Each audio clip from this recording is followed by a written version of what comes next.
There's a lot of chatter in the press today about Hannah Spearitt and the fact that she has decided to leave the United Kingdom and go and pursue a life with her family, her young daughters and her partner in Costa Rica. Now, she's incredibly excited by this decision to be ensconced in nature and homeschooling her children and really giving them a very different life to one that we are familiar with here in the UK.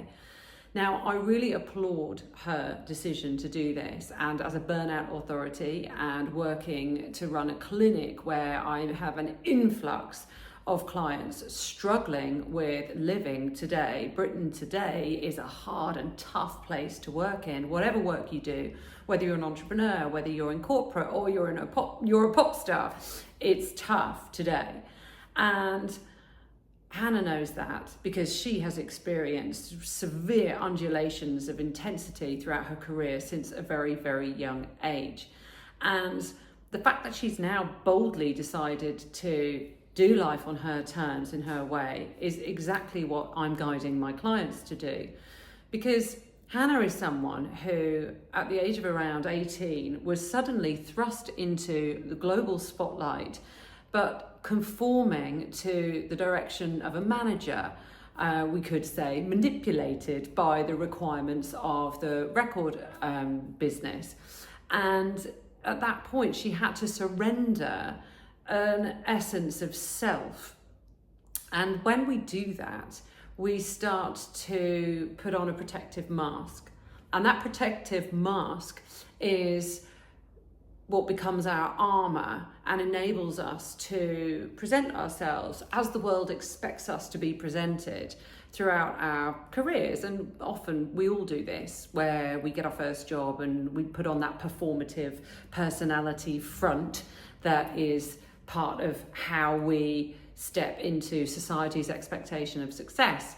But eventually it catches up with us. We cannot wear a mask of inauthenticity because that creates simmering, debilitating stress within. And as Hannah experienced, her repeated burnouts, her battles with addiction and decisions that she made along her journey were really her trying to step into a place of reconnecting with her soulful self and shedding off the masks, shedding away the different layers that she'd had to build up around her to protect herself, to survive in the very intense working world that she found herself in. And my clients that come to me in my burnout clinic are also experiencing years and years of having put on a mask in the corporate arena. And eventually that simmering, unconscious stress that's bubbling with each and every one of us when we are not honoring our values and we're not honoring our heart's yearnings, it all starts to manifest as stress. And burnout can present itself in all sorts of different forms of anxiety, whether it's panic attacks, whether it's breathlessness, we breathe up here too often, and that stress eventually takes its toll. So what Hannah's done is stepped into a place of managing stress once and for all, where she's honouring who she is.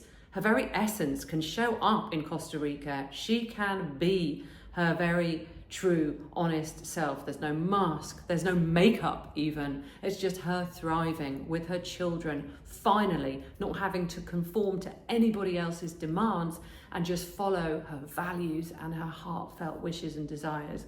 So I really applaud her bravery and hope that more people can make the decisions to live their lives this way.